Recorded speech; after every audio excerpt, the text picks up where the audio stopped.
السلام عليكم ورحمة الله وبركاته. أسعد الله أيامكم بكل خير.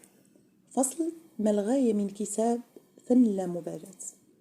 هذا الكتاب باغي يخليك كما كيقول الكاتب تصنع هرم لأشنو انت مهتم به، شنو اللي خصك تفكر فيه في حياتك ويكون مهم ليك انت بوحدك، وشنو الحوايج اللي ما عندهاش أهمية ومازال انت لربما عند بالك باللي مهمة ليك.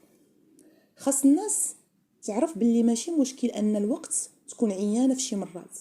شي وحدين غادي يفهموا ان مارك تيقول كون كسول، لكن مارك تيقول ليك راه مساله حياه او موت، انك تعرف شنو باغي تاع بصح.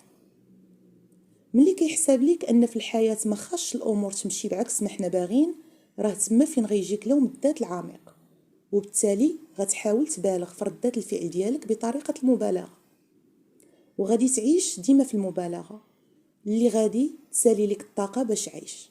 ملي غادي تسمح الاهتمام الزائد يسيطر عليك ما غاديش تقبل بخيبات الامل، وفين ما واجهتك شي عقبه غادي تقول لصحابك مثلا الدراري يلا ناكلو في شي ريستو غاليه، ولا تمشي تشري شي 20 لبسه باش تعوض النقص اللي حسيتي به حيت زدتي فيه من ناحيه الاهتمام. فهمتي؟ وهذا الشيء غيدفعك للاستهلاك المهلك.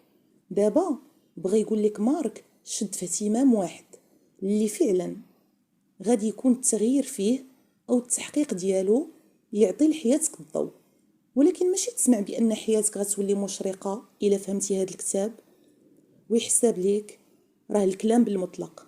لا، راه مارك بغى يوصل لك بان المعاناه غتبقى ديما حاضره ناظره. وارتاح ارتاح لفكره ان الامور ديما غتعواج، وخاصك تطور مساله انك تصبر على هاد الروينه اللي ديما غتلوحك فيها الوقت وتتحمل. كيزيد عمي مارك انا ما باغيش نقول لك غتكون عظيم، حيت العظمه كذبه، العظمه كذوب ووهم والسلام، هكذا قال مارك. شفتي السمكه الصغيره في المحيط برغم انها خفيفه في الوزن كتحمل ضغط الكتله المائيه؟ باش بنظرك بالمرونه بالمرونه بالمرونه. مارك بغاك تفهم باللي الالم حاضر، ما تبقاش تعطيه اهميه، ركز غير على الحاجه المهمه بالنسبه ليك وسير ليها. واخا تعاني غير ارتاح، المعاناه راها عشيره النجاح. ترخى مع راسك، واخا الفكره جديده عليك غير بالتطبيق ولو البطيء غيبدا يبان لك المفعول.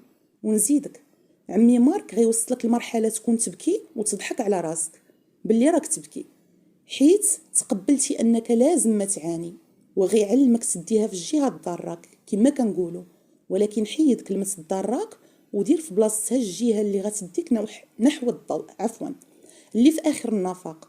وما تنساش نقص من اهتماماتك باش تقدر تنجح في المهم، والنجاح غيجي ساهل.